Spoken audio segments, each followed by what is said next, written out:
মৃত্যুর সময় কালিমা নসিব হওয়ার জন্য কি আমল করতে হবে?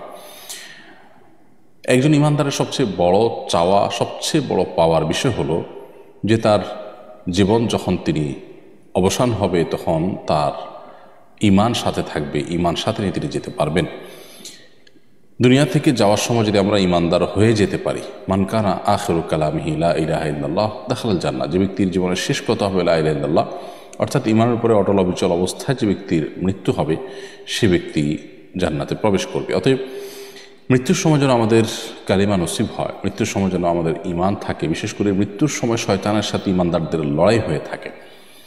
একজন ঈমানদার তিনি তার জীবন সায়ান্নে যখন উপনীত হন, মালাকুল মউতের সাথে যখন সাক্ষাৎ হবেন, ওই সময়টাতে তাকে বেঈমান করার জন্য শয়তান নানাভাবে চেষ্টা চালায়।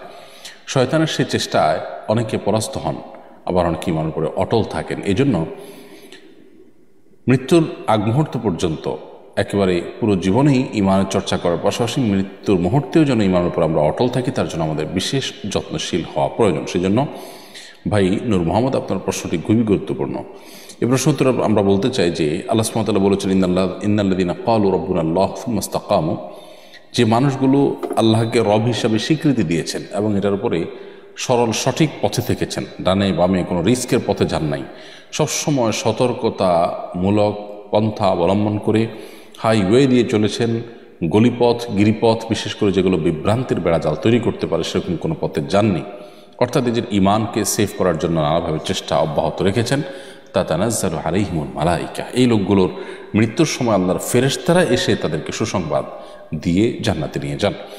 তো এই আয়াত থেকে বোঝা গেল যে আল্লাহকে রব হিসাবে স্বীকৃতি দেওয়ার পর এটার উপর অটল অবিচল থাকা, সিরাতে মুস্তাকিমের উপরে থাকা, সরল সঠিক পথে থাকা, কোরআন সুন্নাহর আলোকে চলা এবং বিভ্রান্তি বা সন্দেহের যে বেড়াজাল আছে সেখান থেকে নিজেকে দূরে রাখা, এটি মৃত্যুর সময় ঈমান নসিব হওয়ার অন্যতম একটি আমল। আরেকটি আমলের কথা বলতে পারি, আল্লাহ সুবহানাহু ওয়া তাআলা কোরআনে কারীমে বিভিন্ন দোয়া আমাদেরকে শিক্ষা দিয়েছেন। নবী সাল্লাল্লাহু আলাইহি ওয়াসাল্লাম বিভিন্ন দোয়া আল্লাহ তাআলার কাছে করতেন। এর মধ্যে থেকে একটি দোয়া হলো কোরআনে কারীমের দোয়া, যে আল্লাহ সুবহানাহু ওয়া তাআলা ইরশাদ করেছেন, রব্বানা লা তুযিগ কুলুবানা বা'দা ইয হাদাইতানা ওয়া হাব লানা মিন লাদুনকা রাহমা, আল্লাহ একবার হেদায়েত দেওয়ার পর আপনি আমাদের অন্তরকে আর বক্র করে দিবেন না, বাঁকা করে দিবেন না, এবং আপনার পক্ষ থেকে আপনি আমাদেরকে রহমত এবং অনুগ্রহ দান করুন। এই যে দোয়া, এই দোয়ার মাধ্যমে হেদায়েত পাওয়ার পর যেন আমরা আর বিভ্রান্তির দিকে না যাই, হেদায়েত পাওয়ার পর যেন আমরা আর গোমরাহির দিকে না যাই, সেজন্য আল্লাহ সুবহানাহু ওয়া তাআলার কাছে কিন্তু পানাহ চাওয়া হলো।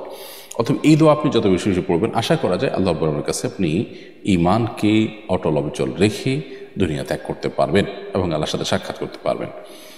ঈমান মৃত্যু নসিব হওয়ার জন্য নবী সাল্লাল্লাহু আলাইহি ওয়াসাল্লামের অনেকগুলো দোয়া রয়েছে এবং অনেকগুলো আমল রয়েছে।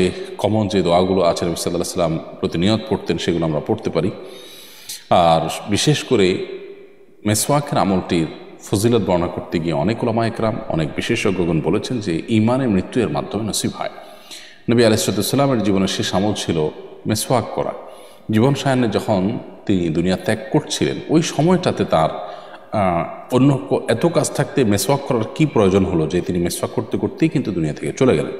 এখান থেকে অনেক উলামা ইকরাম মাসআলা বা ইজতিহাদ করে বলেন যে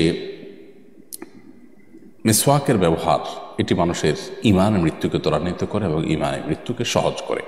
আর অনেক আমল আছে ঈমানের মৃত্যু নসিব হওয়ার জন্য, সে আমলগুলো আমরা করার চেষ্টা করবো ইনশাআল্লাহ তাআলা।